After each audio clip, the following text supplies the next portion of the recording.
Bismillahirrahmanirrahim. Assalamualaikum warahmatullahi wabarakatuh dan selamat siang. Perkenalkan, nama saya Siti Kafitasya, SDZMSI. Saya merupakan dosen program studi gizi Fakultas Kesehatan Masyarakat Universitas Tadiwang.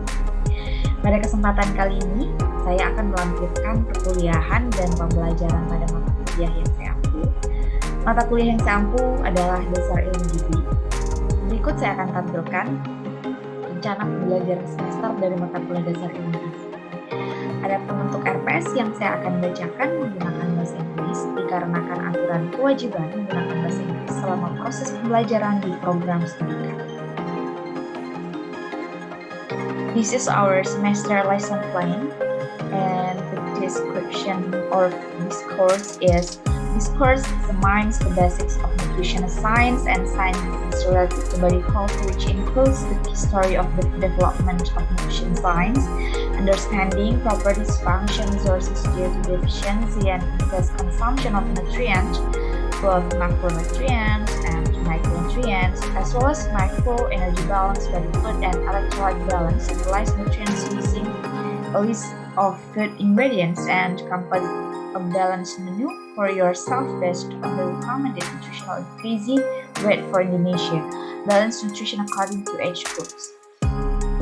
In the week 1, the expert ability of the students is able to explain the basic concepts of nutrition and the classification of nutrients. The topics are definition of nutrition, terms in the field of nutrition, scope of nutrition, the relationship between nutrition and health, the relationship between nutrition and body processes, development of nutrition science, grouping of nutrition according to their function, grouping of nutrients according to need, and basic usage of balanced nutrient. The learning methods used, lectures and staff discussion, time needed is 100 minutes, evaluation or assessment, use activity in class and individual task, and the criteria of or indicator use sense and accuracy of answers. In week 2 until 3, the expert ability is able to explain the characteristics of carbohydrates, understanding the topics are understanding carbohydrates, chemical characteristic of it, classification of it, carbohydrate function, digestion, absorption, transportation, utilization, and excretion of carbohydrates, the need for carbohydrates a day, source of carbohydrates due to deficiency and excess of carbohydrates. And the method of the learning is lectures and discussion. The time needed is 100 minutes, and the evaluation use activity in class and individual tasks. And the criteria are presence and accuracy of answers. In the week 4 until 5, expected ability is able to explain the characteristics of fat. Topics are definition of fat, chemical characteristic of fat, classification of fat, function of fat, process of digestion, absorption, transportation, utilization, excretion of fat, the need for fat a day, source of fat, and due to deficiency and excess of fat. The learning methods use lectures and discussions. Time need is 200 minutes. Evaluation or assessment used activity in class and individual task. And the criteria or indicator is presence and accuracy of answers. The week of 6 until 7, able to explain the characteristic of protein. The topics are definition of protein, chemical characteristics of protein, classification of proteins, protein function, digestion, transport, absorption, utilization, and excretion of protein, protein needs a day, source of protein, and due to deficiency in excess of protein. In week 8, the student join the midterm examination, and the 9th week continue to lecture again the expected ability is able to expand the definition balance due to lack and excess of energy. Definition or the topics are definition of energy, definition of energy balance due to lack of energy, due to excess energy, various energy calculation methods.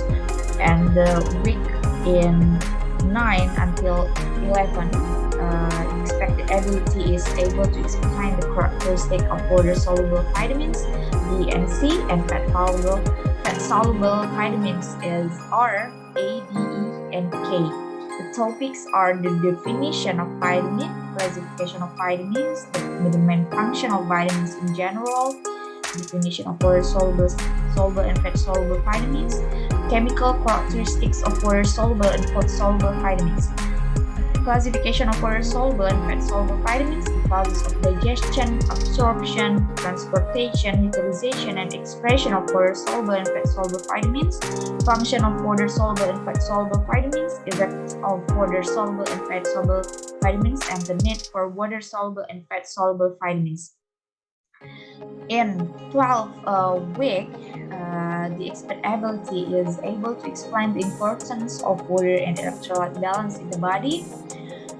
The topics are definition and composition of water in the body, the function of water in growing, the body's daily water needs, intracellular fluid balance, interstitial fluid balance, intravascular balance due to water, and electrolyte imbalance, and acid and alkaline relation of the body.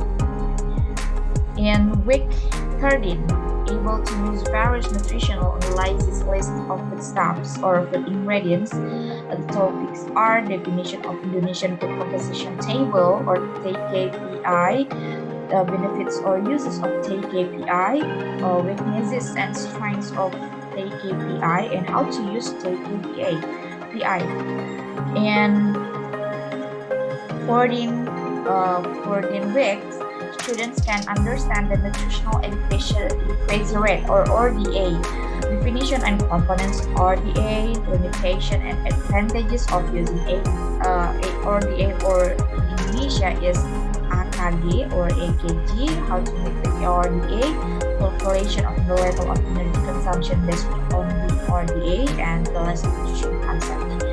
In 15 weeks, able to arrange menu according to standard portion. The topics are understanding menu, how to arrange the menu, the definition of standard portion, and prepare menus with standard portions. And in the last meeting, or 16 weeks, the student joined the final examination. The references list that I've been used there are eight of references, and I used journal or some articles from Scopus indexed article, and the learning process methods. I used team-based project method and test method.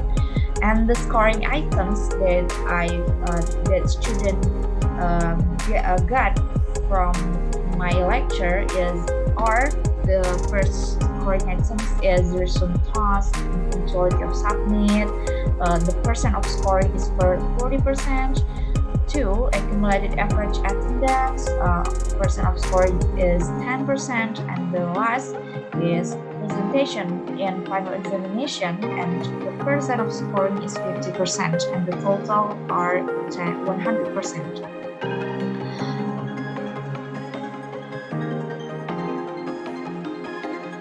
Adapun jadi kemudian metode pembelajaran lainnya yang digunakan dalam perkuliahan ini dengan menggabungkan antara pembelajaran daring dan luring melalui hybrid learning, kemudian memanfaatkan media-media pembelajaran yang difasilitasi oleh kampus dan yang tidak difasilitasi oleh kampus. Kemudian untuk pengumpulan tugas dan penyimpanan materi perkuliahan itu menggunakan learning management system dari Universitas Tadulako dan Google Classroom. Sementara untuk diskusi kelompok hasil dari paparan mahasiswa. Nanti presentasinya itu menggunakan aplikasi Zoom Cloud Meeting. Baik, berikut saya akan tampilkan video pembelajaran yang dilakukan melalui daring menggunakan aplikasi Zoom Cloud Meeting.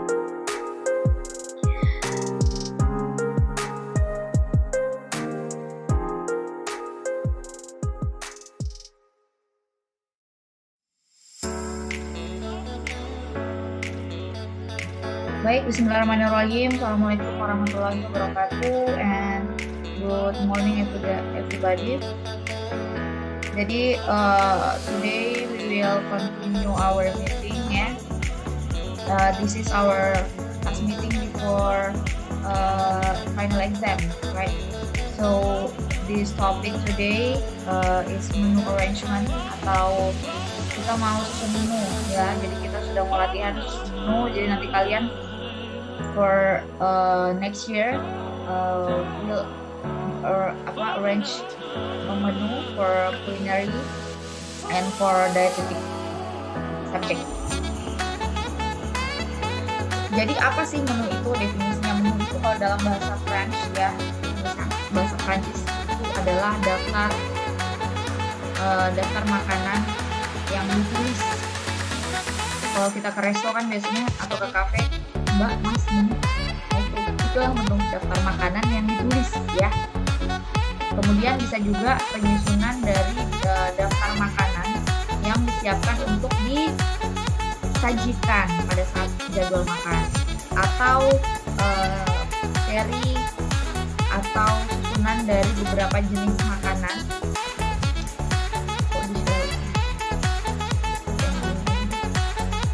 food or drink yang disajikan atau to a person or group of people per every meal, ya. Nah, ada juga yang berdasarkan serving time-nya atau waktu makannya, ya. Jenis-jenis menu berdasarkan waktu makan. Yang pertama adalah breakfast menu, kemudian brunch menu. Brunch itu peralihan dari breakfast ke lunch, ya, breakfast ke lunch.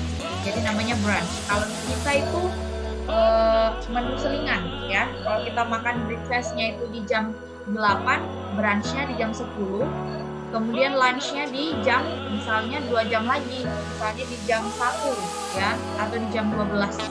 Kemudian tea time, ada tea time-nya kalau misalnya kayak di Paris, Italia, atau di Jepang, Korea juga memiliki tea time.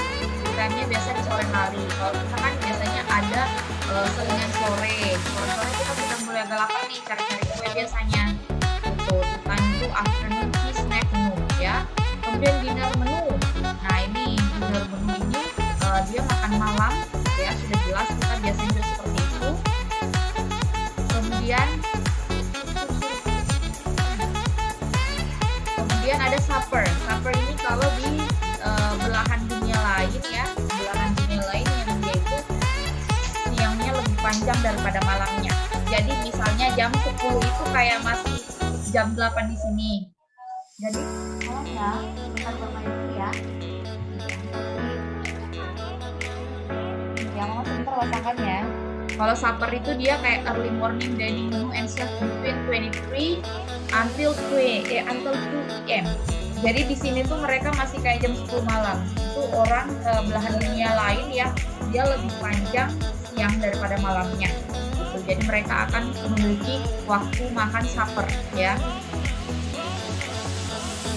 Nah, paling suppernya yang kayak gini, yang ringan-ringan. Gitu. Kemudian things to pay attention to in composing the menu.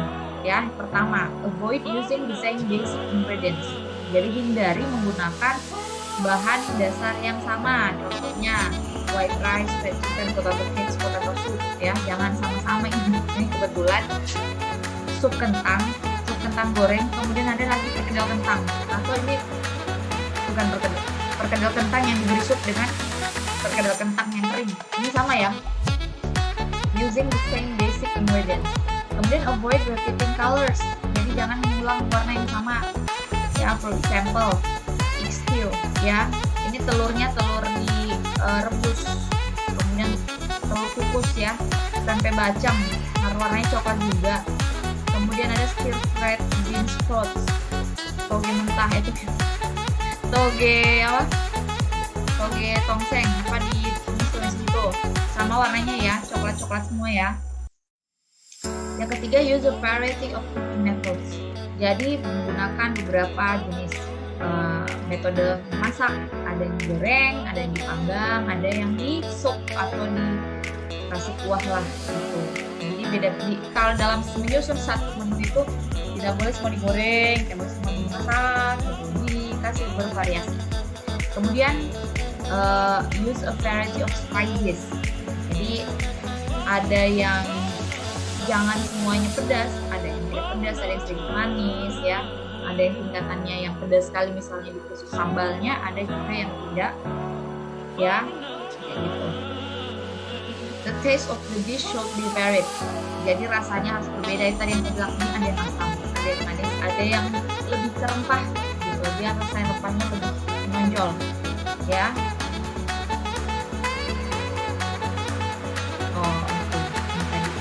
Kemudian texture of the dish varies. Ada yang chewy, thick, ada yang crunchy.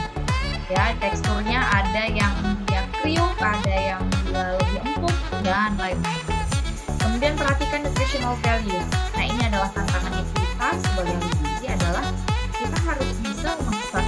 Bukan kita harus bisa menentukan menu yang enak tapi gizinya bagus karena itu yang kita jual. Jadi it is expected that the nutritional value of the menu is according to the standard of nutritional needs. Ya, business is equipped with standard portions and standard recipes. Ya, jus buah kalau dia orange berarti harus orange rasanya, jangan orange yang kayak sirup. Jadi sudah jelas ya standar portionnya dengan standar recipesnya harus sama, konsisten tiap hari. Kemudian ini adalah contoh menu arrangement. Jadi sarapan pagi, roti isi. Jadi harus dijelaskan roti isi itu isi apa sih dan apa bahan-bahannya. Misalnya roti isi, bahan makanannya roti putih, tapi kita kasih telur, kasih selada, kasih tomat. Nah, ini adalah bahan-bahan dari ini adalah tabel untuk bikin penyusunan menu dalam satu hari ya. Contoh ya, berarti itu 20 susu hangat, ternyata dia pakainya susu. Misalnya kalau kalian mau kasih detail lagi, misalnya susu yang low fat atau non fat atau yang dia full cream, terserah. Itu di TKPI ada semua. Nah, beratnya ternyata dia minumnya 200 ml ya. Nah, ini sudah di total berdasarkan energinya semua nih. Kemudian makan siang, nasi itu kan dibuat dari beras. Berapa berasnya? Kira-kira 100 gram gitu. Kemudian sayur sopnya itu terdiri dari wortel dengan kubis. Ayam gorengnya terdiri dari daging ayam sama minyak. Dan juga daging ayam bagian apanya dulu? Dada kah, paha kah, ayam kah, gitu ya. Kemudian es jeruk. Nah, jeruk itu dia nggak masukkan kebetulan di sini, dia cuma masukkan gula karena gulanya penentu manisnya. Karena jeruk dari jeruk manis atau gula yang berasal dari buah itu tidak terlalu mempengaruhi kalori. Itu makanya yang karena kebetulan dia hanya memperhatikan energinya, maka dia memasukkanlah gula di sini kayak gitu. Nah, ini ingredients requirements and cost ya. Ini contoh ya, contoh. Jadi semua bahan-bahan tadi ini semuanya di copy, kemudian masukkan ke sini. Kebetulan dia lupa kayaknya memasukkan jeruk, jadi tidak dia belanjakan gitu. Boleh nanti saya lupa masukkan jeruknya ini ya. Jadi harga satuannya sekian rupiah ya.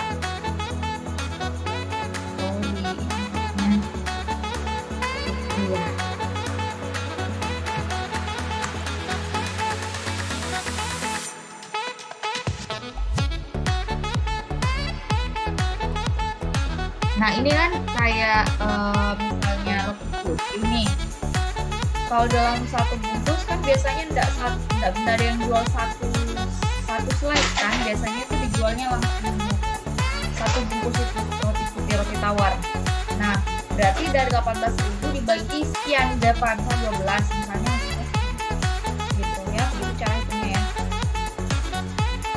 Nah, ini kalau dia course per menu berarti ada sarapan pagi dan makan siangnya. Jadi bisa di total saja. Kemudian serving standard itu definitionnya adalah benchmark amount of ingredients per serving. Ini nih contohnya langsung aja. Ini satu porsi nasi 3/4 gelas sama dengan satu piring itu sama dengan 100 sampai 200 gram ya. Satu porsi lauk hewani sekitar 50 gram. Satu porsi tempe 25 gram dan seterusnya. Itu namanya standar penyajian. Berarti mereka kalau misalkan di sebuah restoran kalau menyajikan satu porsi nasi atau satu piring nasi selalu 3/4 gelas yang mereka pakai. Makanya kalau kalian lihat biasa satuannya mereka satu mangkok. Mereka contohnya pakai mangkok karena mungkin dengan sendok dia bingung. Kalau satu sendok kan kadang-kadang staff yang satu dia pakaikan satu sendok penuh, staff yang lain dia pakainya tidak penuh sendoknya. Jadi dipakailah satuan yang paling enak tuh mangkok. Jadi langsung ada juga menggunakan dia ternyata dalam satu mangkok sama dengan berat 3/4 gelas IRT-nya. Beratnya 100 sampai 200 gram. Gitu. Jadi makanya setiap kalian ke restoran tidak pernah tuh misalnya KFC dikasih satu piring, satu mangkok itu satu mangkok nasi itu beda mangkoknya dari hari 1 dengan hari 2. Misalnya kalian tersebut hari ini dengan besok beda. Tidak, itu akan selalu sama. Itu namanya standar untuk penyajian. Kemudian gelasnya pasti ada yang mau yang large apa yang reguler gitu. Kalau dia reguler dia lebih kecil kan. Nah, tidak pernah itu yang reguler kemudian tidak kemudian dia cuma isi setengah. Standarnya adalah harus penuh gelas regulernya. Dari ini ya tugasnya kalian yang selanjutnya. Jadi tugasnya kalian tuh ada 3. Ada tugas individu 2, ada tugas tugas kelompok 3. Tugas kelompok yang tugas ketiga 1 ya. Nah, ini sudah saya bagi berdasarkan sabuknya. Jadi kalian silakan dicari ya. Ini susunlah menu 6 hari untuk 40 siswa TK usia 5 sampai 6 tahun berdasarkan gizi seimbang. Kamu meliputi snack pagi dan makan siang. Jadi tidak semua. Misalnya 6 hari tapi cuma snack paginya sama makan siangnya. Kemudian hitung kebutuhan bahan serta biayanya. Ini sudah ada ya. Baik, untuk presenter for the third group is I would like to invite. Assalamualaikum warahmatullahi wabarakatuh. Di sini saya akan menjelaskan penyusunan menu kelompok 3 dengan soal yang pertama susunlah menu 6 hari untuk 50 siswa SMP usia 13 sampai 14 tahun berdasarkan nilai gizi seimbang. Yang kedua, menu meliputi snack pagi energi 230 kalori dan protein 6 gram. Dan makan siang energi 650 kalori dan protein 17 gram. Kemudian yang ketiga, hitung kebutuhan bahan beserta biayanya. Next. Ini bisa slideshow enggak? Supaya kelihatan soalnya kecil tulisan. Nah, terima kasih.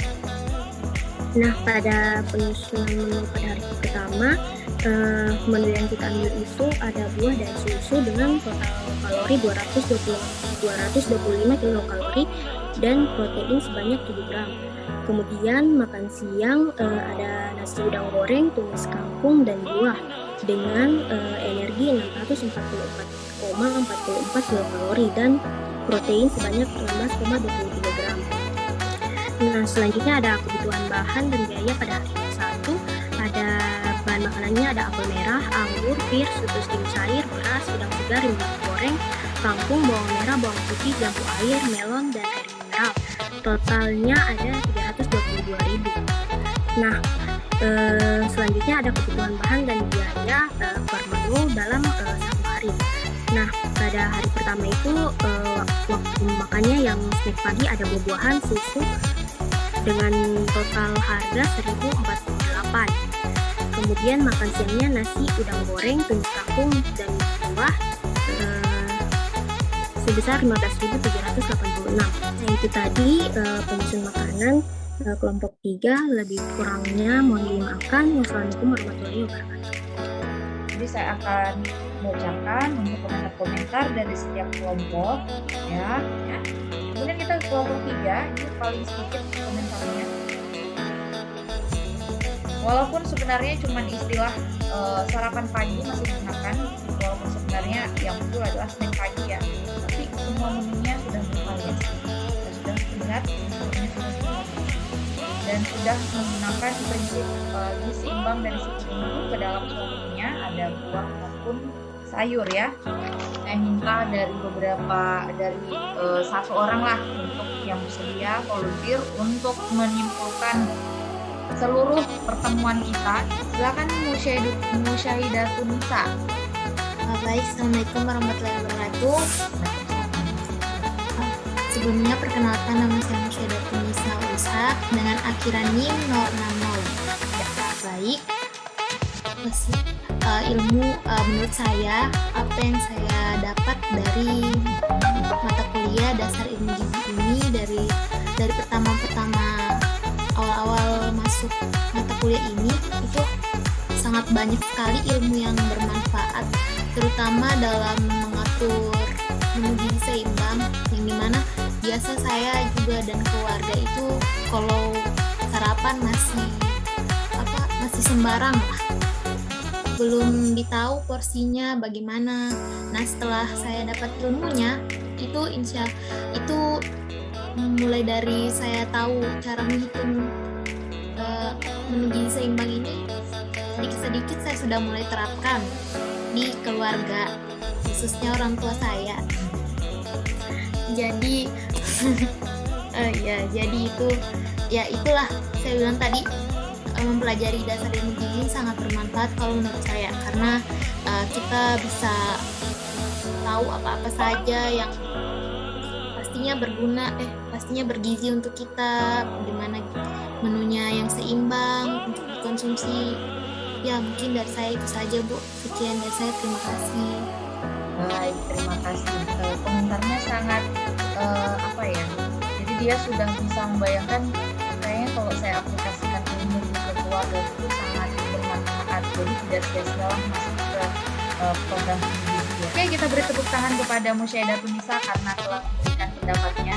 Dari suaranya deh, di unmute baru. Oke, sip. Terima kasih. Ada lagi mungkin yang mau menambahkan satu orang lagi?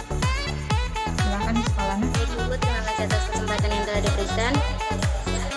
Saya Isfalana Musafira dengan akhiran NIM 101, izin menyimpulkan apa yang telah saya dapatkan di mata kuliah dasar ilmu gizi, di mana di sini kita dengan Ibu membahas tentang vitamin, kemudian membahas tentang pengertian vitamin. Kita diperlihatkan bagaimana kemarin pas ada beberapa slide kita diperlihatkan beberapa gambar yang menunjukkan bahwa tubuh kita kekurangan ini, tubuh kita kekurangan vitamin B, tubuh kita kekurangan vitamin A. Nah, kalau kesimpulan dari malam hari ini, saya pribadi merasa bahwa di sini kita ini adalah langkah awal kita untuk menyusun sebuah menu untuk kedepannya. Mungkin ada praktikum atau di sini. Jadi kalau kita tidak perhatikan malam hari ini, kita tidak perhatikan ini bagaimana kemarin kita berproses untuk menyusun sebuah menu itu, kedepannya mungkin kita akan lebih kesulitan karena dasarnya sendiri kita tidak pahami, sementara kedepannya kita akan maju lebih kayak lebih tinggi lagi yang harus kita gapai. Mungkin itu saja dari saya, Ibu. Terima kasih. Oke, kita beri tepuk tangan dulu kepada Isfalana, pemaparan yang sangat bagus ya. Pendapatnya atau opininya mengenai mata kuliah ilmu gizi. Oke, kedepannya mungkin kita bisa berjumpa lagi di mata kuliah yang lain ya. Saya ucapkan terima kasih. Assalamualaikum warahmatullahi wabarakatuh dan selamat siang. Waalaikumsalam. Terima kasih.